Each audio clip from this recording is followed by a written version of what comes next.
Est-ce que Dieu est un Dieu que l'on peut facilement approcher? C'est ce que nous verrons aujourd'hui à l'émission La Parole vivante.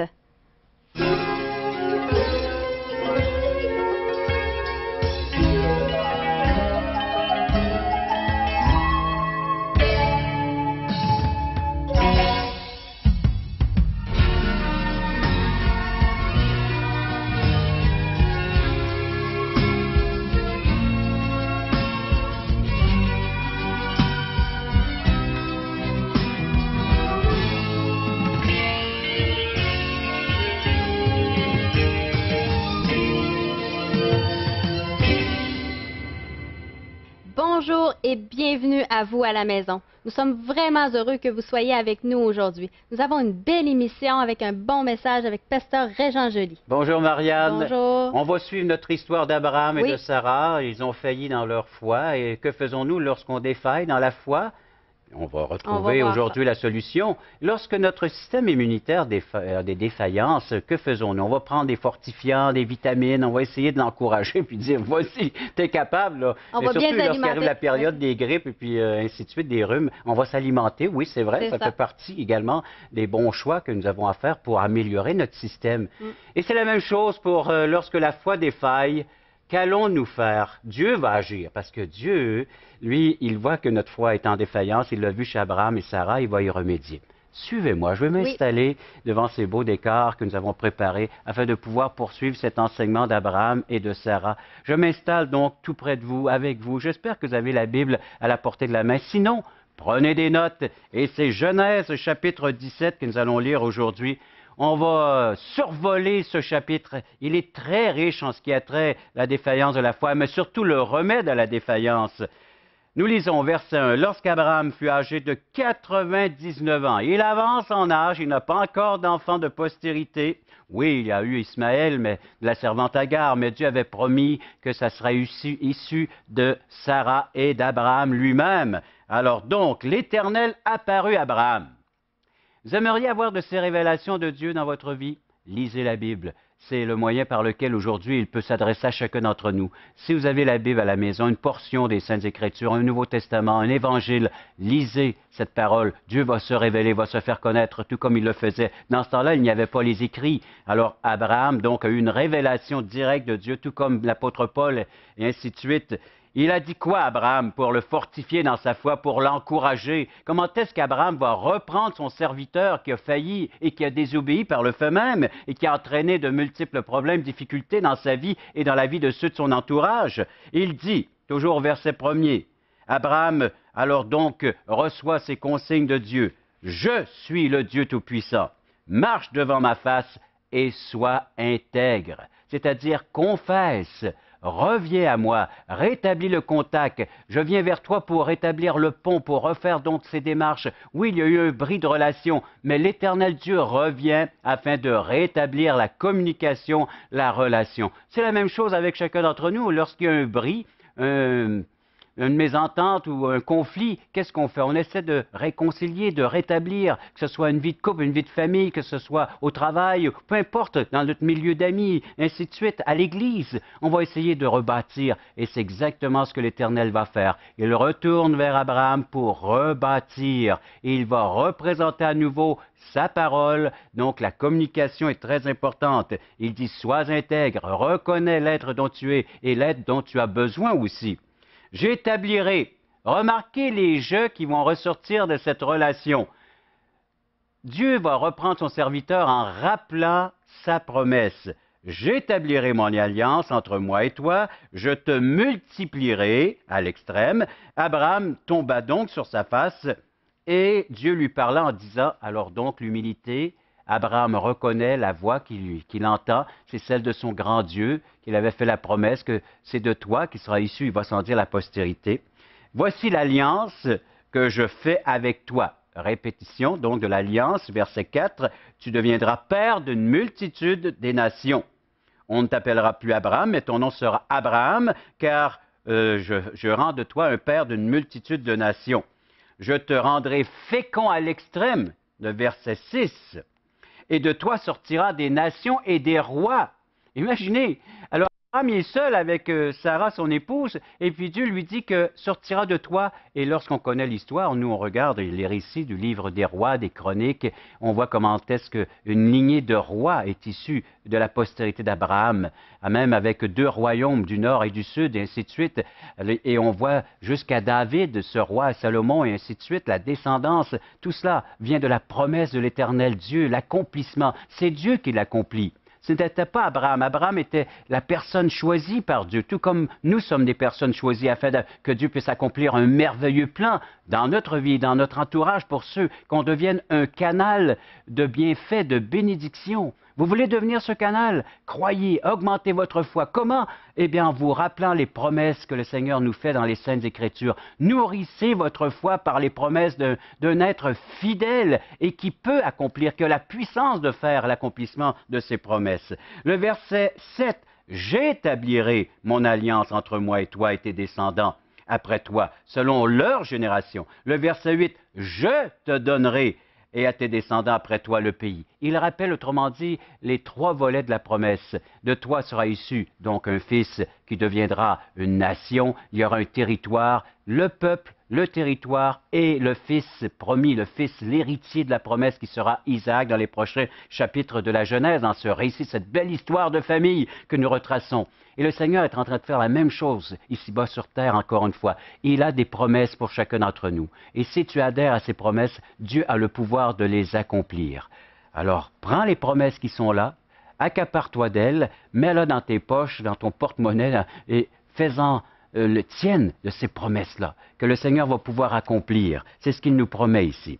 Et puis, si on poursuit la lecture au verset 15, Dieu dit à Abraham, « Tu ne donneras plus à Saraï, ta femme, le nom de Saraï, mais son nom sera Sarah. Je la bénirai. Je te donnerai d'elle un fils. Je la bénirai et elle deviendra des nations des rois. » Il répète à nouveau. Alors, tantôt fait à Abraham et d'un autre tantôt fait à Sarah. Alors donc la même promesse qui est répétée comme quoi, et c'est comme ça que Dieu va guérir son serviteur, qui va le rétablir, qui va le remettre sur la bonne voie, la voie de la bénédiction. Même chose avec nous. Si on a eu des défaillances dans notre foi, peut-être des difficultés dans notre vie qui ont surgi face à tout cela, le Seigneur va refaire concourir toutes choses au bien de ceux qui l'aiment. C'est ce que Romains chapitre 8, versets 28 et 29 nous disent. Rappelle-toi de ces promesses. Toutes choses vont concourir à ton bien, afin que le Seigneur va pouvoir tourner ces choses qui arrivent aujourd'hui, que tu appelles peut-être comme malheur ou même problème. Dieu a le pouvoir de tourner cela et les tourner en bien pour son serviteur. Et c'est ce qu'il va faire avec Abraham et c'est ce qu'il fait avec chacun d'entre nous. Tu as cette foi, cette confiance que Dieu seul a le pouvoir de tourner les choses en bien. Et quel est son but? Afin que tu deviennes semblable à l'image de son Fils, l'héritier par excellence. L'accomplissement même de la promesse, c'est le Seigneur Jésus, nous disent les textes du Nouveau Testament, Romains chapitre 4, Galates chapitre 4 et ainsi de suite. La promesse qui se renouvelle, qui se répète encore aujourd'hui. Dieu est prêt à accomplir son merveilleux plan pour ta vie. Et le verset, donc, 19, 20, 21, toujours de Genèse, chapitre 17, c'est je, concernant, il va sans dire, donc, toujours les propos de Dieu. J'aimerais juste qu'on regarde un texte du Nouveau Testament pour commencer à conclure ce message. Et dans l'épître de Paul à Timothée, c'est la deuxième épître de Paul à Timothée, chapitre 3 et verset 16. Quel est l'instrument de Dieu qui va fortifier ma foi, ma relation, rétablir le contact? C'est sa parole, encore une fois. Il nous dit dans 2 Timothée 3, 16, prenez-le en note, toute écriture est inspirée de Dieu utile pour enseigner. Nous avons besoin d'apprendre des choses de Dieu. Dieu veut nous enseigner des grandes vérités. Et c'est par la parole. Lis cette parole, lis-toi à elle, c'est-à-dire attache-toi à elle et elle s'accomplira. Alors, enseigner pour convaincre, j'ai besoin d'être convaincu que c'est la bonne voie, que c'est la bonne chose que je fais et la parole de Dieu va me donner ces convictions. Pour corriger, j'ai besoin, comme Abraham, d'être corrigé moi aussi, c'est-à-dire de me détourner de mes faux pas et de pouvoir revenir dans l'obéissance, dans la décision que je fais aujourd'hui, d'obéir à Dieu, de bénéficier de sa présence, d'être corrigé, c'est sa parole. D'être instruit dans la justice. J'ai besoin de connaître quel est le plan de Dieu pour ma vie. Un plan plan de justice, de bonheur, de joie. C'est la manifestation de sa présence dans ma vie, afin que l'homme de Dieu soit accompli et propre à toute bonne œuvre. Ça, c'est le verset 17. Voilà ce que Dieu est prêt à accomplir si nous lui faisons entièrement confiance. Voilà pourquoi aujourd'hui je t'encourage, toi qui es à l'écoute. Tu recherches les solutions à tes problèmes. Tu as de multiples problèmes jusqu'à maintenant parce que tu as essayé de t'en sortir par tes propres forces, par tes propres moyens, comme Abraham et Sarah lors de la venue de cet enfant de la postérité qui a conduit, va sans dire, ce foyer dans des troubles. Eh bien, Dieu revient à la charge et Dieu revient pour toi. Il est dit, si tu te détournes de cela et si maintenant tu acceptes que je suis celui qui peut accomplir des bienfaits à ton égard. Rappelle-toi Genèse 17, référence. Relis ce texte. Le je ressort à chaque verset quasiment. Et c'est le je de l'Éternel Dieu qui dit, j'accomplirai, je ferai pour toi ces choses. Toi, tu n'as aucun pouvoir. Je suis celui qui peut accomplir ces bienfaits à ton égard. Donc, place ta confiance, et je reviendrai avec le mot de la fin après avoir entendu ce chant qui nous est interprété par Génissir. Que nous chante Génissir aujourd'hui? Le sujet d'à propos, c'est-à-dire que nous avons un ami en tant que Jésus, un ami fidèle et tendre. Est-ce qu'il est devenu ton ami, ton confident? Eh bien, lui, il voudrait le devenir. Il est celui qui voudrait tendre une oreille à ce que tu vis présentement.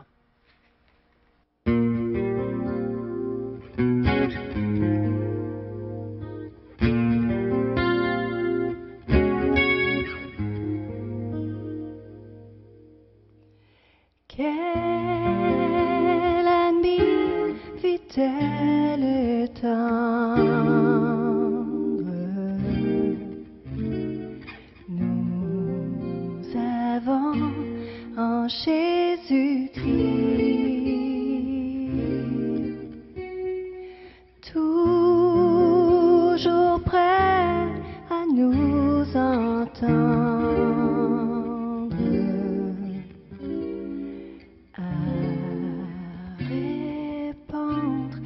Notre cri,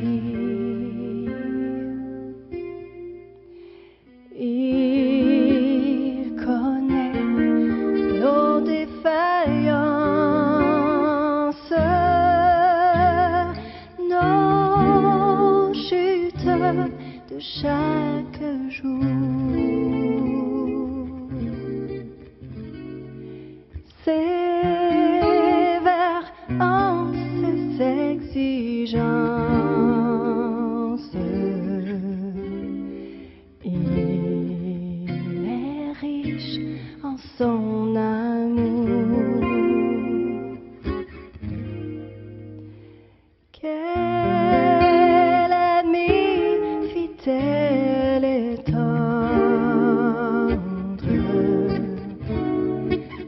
nous avons en Jésus-Christ, toujours prêt à nous comprendre quand nous sommes en souci. Disons-lui toutes nos craintes,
l'étroite voie.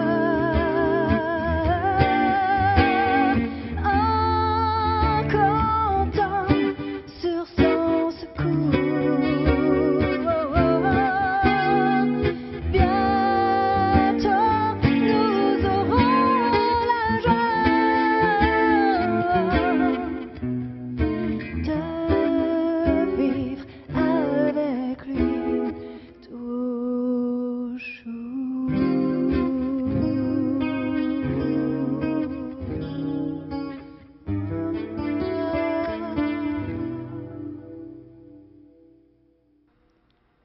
Merci à Génicire de nous rappeler que nous avons un Dieu fidèle et tendre. Et comment ce Dieu s'y prend-il pour reprendre ses enfants, pour les corriger, pour leur enseigner ces grandes vérités? Tout simplement en rappelant sa parole ou ses promesses et le fait que lui seul a le pouvoir de les accomplir dans notre vie.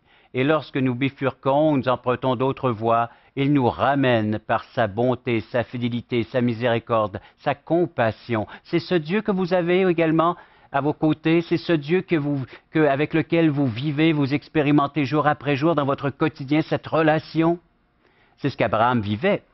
Romains chapitre 4 nous fait ressortir cette relation intime et personnelle entre Abraham et son Dieu, l'Éternel Dieu. Et nous lisons à partir du verset 18 de Romains 4 comme conclusion, « Espérant contre toute espérance, c'est le Dieu d'espoir, il crut, en parlant, il va sans dire d'Abraham, et devint ainsi le père d'un grand nombre de nations selon ce qui lui avait été dit, telle sera ta postérité. » Que fit Abraham pour être l'exaucement de la promesse et devenir cet héritier et par le fait même la source de bénédiction pour toutes les nations? Il crut, tout simplement.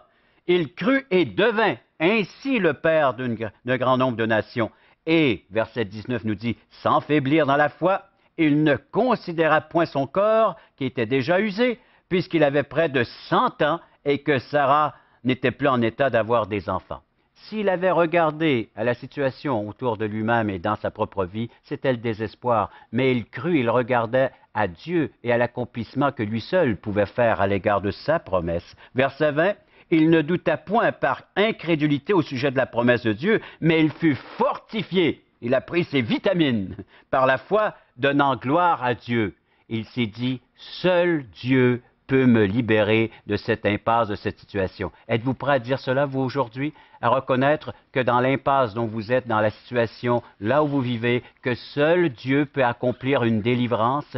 Vous êtes prêt à dire cela comme Abraham et de pouvoir bénéficier de la parole de Dieu et, il va sans dire, de cette puissance? Vous savez, Parole vivante n'est pas seulement le titre d'une émission, c'est une réalité que vous pouvez expérimenter jour après jour. Et nous lisons après ça au verset 21, « Ayant la pleine conviction que ce qu'il promet, il peut aussi l'accomplir. C'est pourquoi cela lui fut imputé à justice. » Vous croyez que Dieu a le pouvoir de pardonner vos péchés? Vous croyez que Dieu a le pouvoir de faire de vous un enfant de Dieu? Vous croyez que Dieu a le pouvoir de faire une place pour vous au ciel? Que c'est son œuvre? Que c'est sa promesse? Alors donc, fiez-vous en ses propos, en ses dires, mettez-y tout votre cœur, tout votre être, et vous pourrez bénéficier à l'instant même de l'accomplissement de ses promesses pour vous. Toi qui es là, viens à la croix, Jésus t'appelle. Régent nous a parlé que Dieu veut vraiment établir une relation avec chacun d'entre nous. Vous aimeriez ça, avoir une relation profonde avec ce Dieu? Alors nous vous invitons à venir à un de nos merveilleux déjeuners de l'espoir. Vous pourrez entendre le témoignage de personnes qui ont vraiment mis leur confiance en Dieu. Alors simplement écoutez ce qui suit.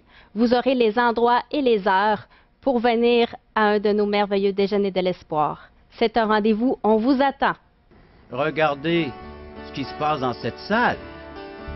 Il nous manque de la place. Voulez-vous m'aider à tasser le mur, s'il vous plaît? Hein? Jésus est vivant, il vit pour toi, il vit pour moi. Jésus est ici, il vient pour toi, il vient pour moi. Il est venu pour tous nous pardonner. C'est une nouvelle nouvelle naissance. C'est comme une chenille qui est transformée en papillon. Mais il faut lui demander. Dieu vous offre la vie éternelle, mais il faut que vous la receviez. Parole vivante vous invite à participer à l'un des nombreux merveilleux déjeuners de l'espoir. Ces déjeuners ont lieu dans plusieurs restaurants réputés de la région et vous sont offerts gratuitement. Venez entendre le témoignage d'une vie transformée par la puissance de Dieu. Pour connaître les détails concernant l'endroit, la date et l'heure pour votre région, composez le 1-877-537-7647 ou notre site web www.espoir.ca. Dans ce volet entrevue, nous allons nous entretenir avec M. Guy Bourassa, c'est le directeur général du Festival de Trois-Rivières dans le cadre du 375e anniversaire de la ville, Festival de l'Espoir. Bonjour Guy. Bonjour Régent. L'autre petit gars de Shawinigan, c'est toi. C'est ça, il y a Jean Chrétien puis il y a moi. Puis le chrétien évangélique. Ça, c'est moi. L'enfant de Dieu. Oui, monsieur. Guy, tu veux nous parler de ce qui va se passer, va sans dire, dans cet été 2009. Mais avant, tu voudrais faire un retour sur ce qu'on a vécu en 2008 dans le cadre du 400e anniversaire de la Ville de Québec, où est-ce que nous étions. Et tu as fait un travail impeccable, toi aussi. Une belle équipe qui était là à l'œuvre à la salle Albert-Rousseau. Et puis une distribution de combien d'évangiles de Jean? 400 000 exemplaires de l'Évangile de Jean. Et tu sais, cet événement-là a été vraiment la bougie d'allumage pour cet événement qu'on aura à Trois-Rivières, le Festival de l'Espoir. Parce que exactement cet évangile que tu as entre les mains, que moi aussi, l'évangile qui a été distribué. Donc, tu veux rappeler aux gens qu'ils l'ont en leur possession. oui, c'est une portion de la parole de Dieu. Puis moi, je me dis, chaque personne de la Ville de Québec, de la région de Québec a reçu cet évangile. Puis je me dis, si les gens pouvaient prendre l'attention et seulement lire les 3 premiers chapitres de cet évangile de Jean. Moi, tu sais, mon expérience personnelle, j'ai lu les 3 premiers chapitres de l'évangile de Jean et après quelques jours, je me suis tourné vers Dieu, je me suis converti en dehors de toute partisanerie religieuse sans jamais avoir mis les pieds dans une église évangélique. Donc, une approche très personnelle avec la parole, la pensée de Dieu qui s'est imprégnée chez toi, qui est venu te toucher, et par le fait même, tu as accepté ce message. Et l'auteur de ce message, qui est le Seigneur Jésus, parce que l'Évangile nous rapporte, en ce qui a trait la personne de Jésus, qui est cette personne de Jésus? Le Créateur qui s'est fait chair, qui est venu habiter parmi nous. Et voilà le pourquoi de ces campagnes ou de ces rassemblements chrétiens, aussi bien ici à Québec qu'on l'a fait l'an dernier, que vous allez le faire cette année, vous aussi à Trois-Rivières. Oui, effectivement, et tu mentionnais que le Dieu créateur, au début de l'Évangile de Jean, c'est écrit « Au commencement était la parole, et la parole était avec Dieu, et la parole était Dieu. » Et moi, quand j'ai lu ça, c'est devenu une parole vivante. Autrefois, lorsqu'on me parlait de la Bible, je voyais ça comme un livre historique, et cette parole-là est devenue vraiment vivante, et je l'ai accueillie dans mon cœur, ça fait toute la différence. C'est pour ça qu'on veut être zélé, et qu'on a distribué ces 400 000 exemplaires de l'Évangile de Jean. Et combien pour Trois-Rivières seront distribués? 150 000. 150 Et 000. les dates, ça va se faire dans quelle période? Du 29 juillet au 2 août. Il y aura la distribution qui va débuter le 6 juin, qui va se terminer le 25 juillet. Et du 29 juillet au 2 août, nous aurons 5 jours d'activité pour couronner cet effort d'évangélisation dans la région de Trois-Rivières. Et l'endroit précis de ce grand rassemblement pour la population de Trois-Rivières et même des alentours? Ça va se faire dans le parc Pie-12. Tu sais, le parc Pie-12 à Trois-Rivières, c'est un parc qui est central. C'est un parc dont il y a un lac à l'intérieur. C'est comme un peu le Central Park de Trois-Rivières. Et vraiment, on va avoir toutes sortes d'activités qui vont être organisées pour la famille, pour les personnes âgées. On va avoir de la pétanque, les jeux de fer, toutes ces choses-là. Mais le but, c'est de mettre en avant-plan la parole de Dieu. Et tu sais, le 375e anniversaire de fondation de la Ville de Trois-Rivières, tu sais que la devise de la Ville de Trois-Rivières, c'est « Deus nobiscum quis contra », qui veut dire « Si Dieu est pour nous, qui sera contre nous ?» Déjà, la parole de Dieu était là au tout début, et les Huguenots qui sont venus en Nouvelle-France ont eu tout un impact dans la Nouvelle-France. Et c'est ce qu'on aimerait souligner dans le cadre du 375e. Alors, la Ville a été fondée avec cette devise qui est une parole, un principe de Dieu. Qui sera contre nous si Dieu est avec nous? Alors, vous y allez, il va sans dire, avec cette devise, vous aussi, aujourd'hui. Et que faisons-nous pour obtenir des renseignements, les coûts, bien les horaires? Que devons-nous faire pour s'enseigner? Eh bien, il va y avoir une distribution de dépliants qui va identifier toutes les activités, mais vous pouvez consulter le site espoir.ca sur la rubrique Québec Espoir et il y a un écriteau concernant le Festival de l'Espoir de Trois-Rivières. Guy, je te remercie de nous avoir renseigné sur ce qui se passe l'été en Mauricie pour le 375e de la Ville de Trois-Rivières. Merci. Ça fait un plaisir.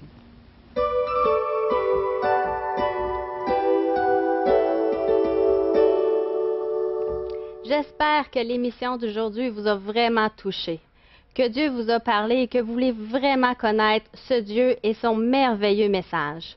Alors, les gens à la maison peuvent recevoir de la littérature pour vraiment approfondir leur relation avec ce Dieu merveilleux. Et de pouvoir se faire reprendre avec amour par un Dieu qui est doux, qui est humble.